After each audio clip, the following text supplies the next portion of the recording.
د پکتیاوال کیسه لا نه وه خلاصه سوې. د سفارت یو کارمند راغی، په وارخطا یې وویل له انګړه ټولو خلکو منډه واخیسته. زه او سفیر د باندې ووتو، میدان تش و، یوازې عکسونه باد رپول. عمومي دروازې ته ورغلو، ډله خلک پر یو چا راټول ول. د سفارت د ساتونکي په څوکۍ ودرېدم. پاچا هسکه شمله درولې وه، په سپینه کندارۍ غاړه او توره صدرۍ کې ښکلې ښکارېده.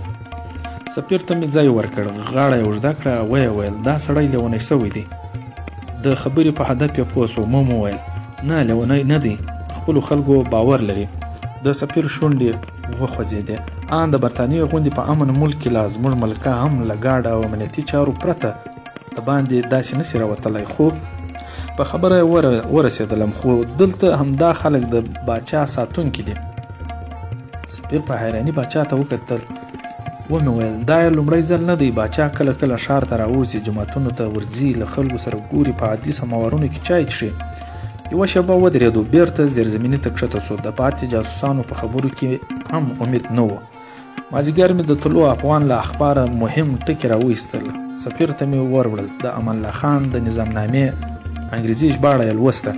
دې نظامنامې 2 مادې درلودې. دا مادې د جلال آباد د لوی جرګې ټولو 872 برخوالو منلې وې.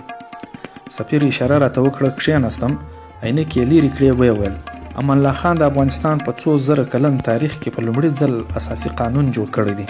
ما د ډیرو اروپایي هیوادونو اساسي قوانین لوستي دي، خو دې سړي چې خپلو خلکو ته څومره انساني او بشري حق ورکړی دی، په د ډیرو هیوادونو په اساسي قانون کې مې نه دی لیدلی. سفیر غلی سو، عینکې یې بیرته پر سترګو کړې. نظامنامې ته یې وکتل، ویې ویل په دې نظامنامه کې راغلي دي چې ټول افغانان برابر حقوق لري، مریتوب منع دی، مطبوعات آزاد دي، هر چاته باید د کار او کسب د زده کړې زمینه برابره سي، بیګار ختم دی. ما نظامنامه لوستلې وه. د سفیر خبرې اوږدې، تکراري او ستړي کوونکې وې، خو د نزاکت له مخې مې څه نه وویل. سفیر اوږدې خبرې وکړې، بیا یې ما ته وکتل، ویې ویل دا سړی له خپلو خلکو سره څومره په اخلاص چلیږي. ته راته ووایه کوم باچا به په خپل له کوم زوره پرته خپل واک محدود کړي. خو امان الله خان دا کار وکړ. ډېر واک یې خپلې کابینې او نورو مامورینو ته ورکړی دي. نیم ساعت وروسته خپلې کوټې ته ولاړم. د باچا وروستي فرمانونه مې راواخیستل. تر دې دمه به هندوانو پر خپلو پګړیو ژړه پټه تړله چې په اساني وپېژندل سي، خو د باچا په فرمان کې دا کار اقلیتونو ته سپکاوی یاد سوی و. ویلي وو چې هندوان او سیکان هم افغانان دي او له دې وروسته له هغو ټولو حقونو برخمن دي چې نور افغانان یې لري. په دې فرمان کې دا هم راغلی و چې له دې وروسته به د هندوانو او سیکانو اولادونه په عمومي مکتبونو کې درس ویلی سي. په دوهم فرمان کې ټولو اقلیتونو ته مذهبي ازادي ورکوړل سوې وه او لیکل سوي وو چې هر څوک خپل مذهبي مراسم په آزاده توګه ترسره کولی سي. نور فرمانونه مې ولوستل. د فردي ازادي، تعلیم، نظم، پرمختګ او نورو اصلاحات په اړه ول. دا وطن یې د خوارۍ ایستل غوښت.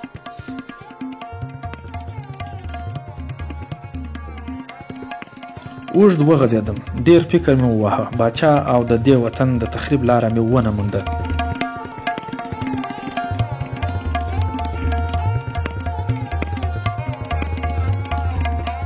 کال 1923 د اپریل 2 برطانوي هند، پېښور.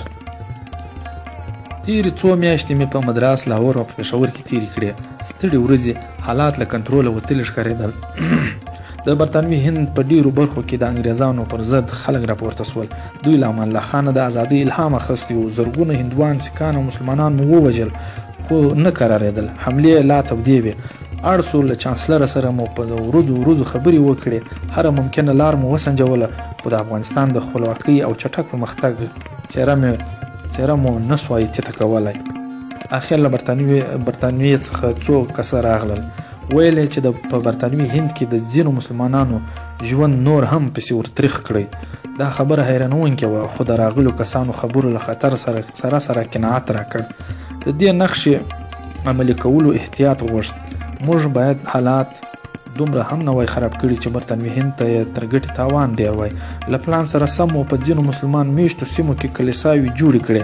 په ځایي اوسېدونکو بده ولګېده. ویل یې چې دلته خو یسویان نه اوسي، نو مظاهرې راووتې. جوړو سوو کلیساو ته یې اور واچوه. دا خبرې مې د برطانوي هند په اخبارونو کې لا وپړسولې. د هجرت لپاره تبلیغ ته زمینه برابره سوه. زموږ صوفیانو جاسوسانو په هر جومات کې تقریرونه شروع کړه. ویل به یې انګریز عصبیت خپروي، لا ښه لاره هجرت ده، خو د جهاد نوم به یې نه اخیست. په دې مو بسنه ونه کړه. په هندوانو او سیکانو کې مو خاص کسان وګمارل. دوی پر هغو مسلمانانو ژوند تریخ کړ چې په سیمه کې اقلیت ول. هجرت خو کوم ځای ته هجرت؟ معلومه وه خلک د ایران په شیعه حکومت بیا باوره ول. لنډ او د ډاډ وړ ځای افغانستان و.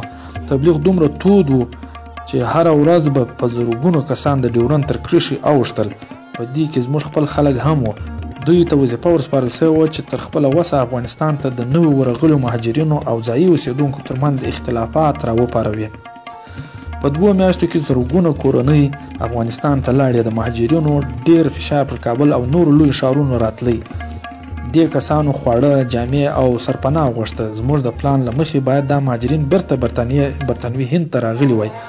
دلته په افغانستان کې د سخت ژوند او له زرګونو ورغلو مهاجرینو کورنۍ سره د حکومت او د هغه ځګي د ولس د نه همکارۍ کیسې کړي وای. په برطانوي هند کې د امان الله خان په خلاف په ځلانده تصویر خاورې ورپاشلې وای او د ازادۍ احساس مړ سوی وای. خو نتیجه زموږ د تمې خلاف وخته. د امان الله خان د فرمان له مخې نویو ورغلو مهاجرینو ته د کورونو د جوړولو لپاره ځمکې ورکول سوې او ځایي اوسېدونکو خپله ګوله ورسره شریکه کړه. برطانوي هند ته بیرته یوازې هغه کورنۍ راغلې چې دستوري لیږل سوي وي. دا کورنۍ مو د ټول هند په مسلمان میشتو سیمو کې وبېشلې. دوی به د امان الله خان پر ضد تبلیغ کاوه. ویل به چې امان الله خان عیاش باچا دی، جوماتونو ته یې قلفونه وراچولي دي، د کوپر قانون چلوي، د خپل خلک په ګېډو نه و ماړه کړي، نو موږ ته به یې څه ګټه را رسېدلې وای. خو دې تبلیغ تر ډیره کار ونه کړ. له افغانستانه نوې خبرې راتلې. له مهاجرینو سره د باچا او رعایت د نیک سلوک خبرې زموږ له کنټروله ووتې. چانسلر امر ورکړ چې افغانستان ته تلونکي کورنۍ راوګرځوي. ویره پر ځای وه. له ورغلو مهاجرینو سره د باچا او افغانانو نیک سلوک موږ ته تاوان را رسوه. پلان ناکام شو. زه بیرته کابل ته لاړم. په لنډه موده کې نور تغیرات هم راغلي ول. لوی لیسې او مسلکي مکتبونه جوړ سوي وو. ترکی، هندي او جرمني استادانو به زده کړې ورکولې. تر دې دمه په ټول افغانستان کې 322 مکتبونه جوړ سوي وو. بازار له افغاني جوړ شیانو ډک و. افغانستان په خپله د غوړیو، صابون، قندو، بورې، عطرو، سیمنټو، ټوپکو، باروتو او د باروتو د جوړولو او د اوسپنې د ویلې کولو کارخانې درلودې. د معدني وسایلو پر رایستلو او په ښارونو کې د اوبو رسولو پر عصري سیستم چټک کار روان و. اخبارونه مې ولوستل. افغانستان خپله راډیو درلوده. په کندهار او جلال آباد کې د برېښنا د جوړېدو لوی او وړې خونې جوړې سوي وې. فرانسوي او جرمني شرکتونو د دې هیواد له شماله تر جنوبه پورې د ریل د پټلۍ د لیکې د جوړولو پر پلان کار کاوه. ولایتونو له مرکز سره د ټلګراف او ټلیفون له واسطه تړل سوي وه. په کابل کې جوړ سوي مرکزي بانک په لومړي ځل بانکي نوټونه راویستل. د دې هیواد په لویو ښارونو کې د ملکي هوایي ډګرونو د جوړېدو کار پر چټکۍ روان و. تر دې دمه افغانستان 12 ملکي طیارې درلودې چې پیلوټان یې جرمنیان ول. خو پاچا 25 کسان د پیلوټۍ د زده کړې لپاره مسکو ته لیږلي وو. هر زون خپل اخبارونه درلودل. دا اخبارونه د وطن دوستۍ، اتحاد او د نوو پرمختګونو له خبرو ډک ول. د باچا په امر په لوی ښارونو کې لوی کتابخانې جوړې سوي وې. خلکو به د مطالعې لپاره کتابونه امانت ترې وړل. د مالیاتو قانون جوړ سوی و. د مالیاتو ټکټونه چاپ سول. چا چې په مالیات ورکول په مقابل کې به د مالیاتو له ماموریته ټکټ اخیست. په دې توګه تر ډیره حده پورې د رشوت مخنیوی وسو. پاچا د خپل هیواد له آبادۍ سره لیونۍ مینه درلوده. له کاره یې خوند اخیست. د خپلو کارونو د تنظیم لپاره منظم پلان درلود. د شنبې په ورځ به د تجارت، مالیې او معارف کارونو ته ځانګړې ورځ ورکوله.